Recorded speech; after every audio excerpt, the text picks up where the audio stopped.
they could give it to him, it still wasn't nearly enough for a growing boy. He disapparently wanted something more filling and satisfying than cabbage and cabbage soup. The one thing he longed for more than anything else was chocolate.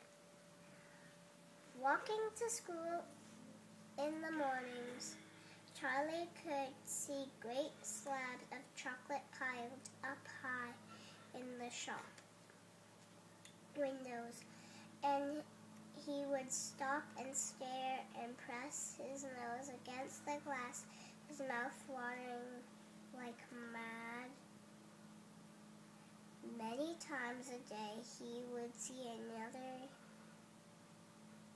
other children taking creamy candy bars out of their pockets and munching them greedily.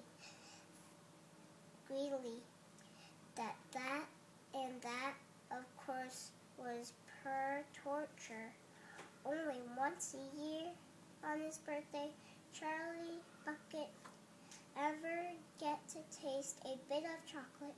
The whole family saved up their money for that special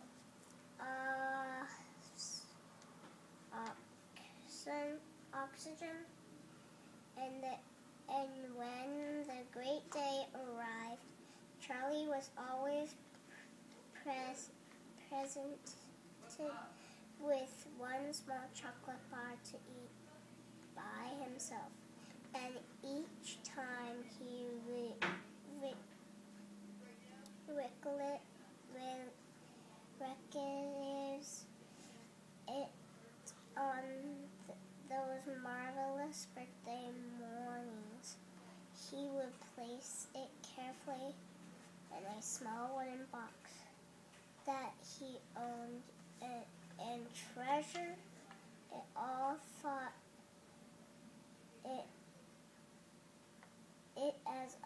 Thought they were a bar of soil gold, and for the next 2 days he would allow himself only to look at it, but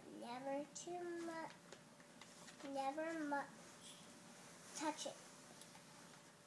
Then at last, when he could stand no longer, he would peel back a tiny bit of paper, wrapping at one corner to expose a tiny bit of chocolate. Then he would take a tiny nibble, just enough to allow the lovely sweet taste to spread out slowly over his tongue. The next day he would take another tiny nibble, and so on, would take another tiny nibble, and so on, and so on. In this way, Charlie would make his 10-cent bar of birthday chocolate last him for more than a month. But I haven't yet told you about one awful thing. The tortured little Charlie, the lover of chocolate more than anything else.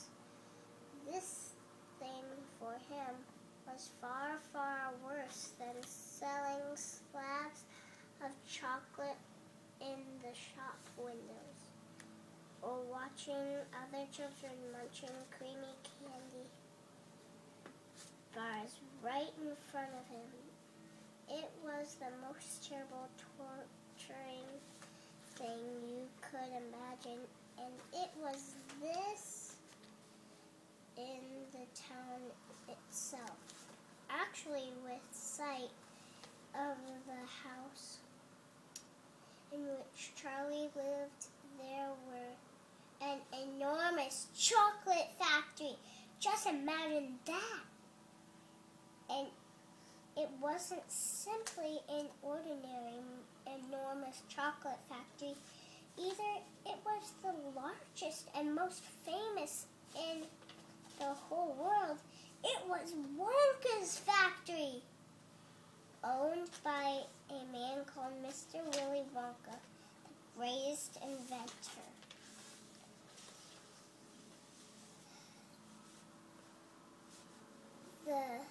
And maker of chocolate that there has ever been, and that was tremendous, marvelous place. It was.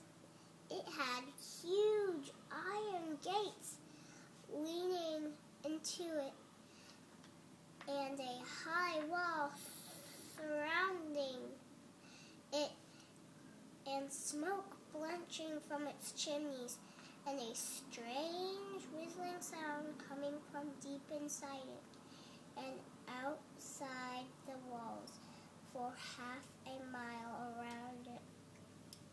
Even direction, the air was seconded with a heavy, rich smell of melting chocolate. Twice a day on his way to and from school, little Charlie Bucket had to walk right past the gates of the factory, and every time he went by, he could begin walking very, very slowly, and he would hold his nose high in the air and take a long, deep sniff of gorgeous chocolatey smell all around him. Oh, how he loved that smell. And oh, how he wished he could go inside the factory and see what it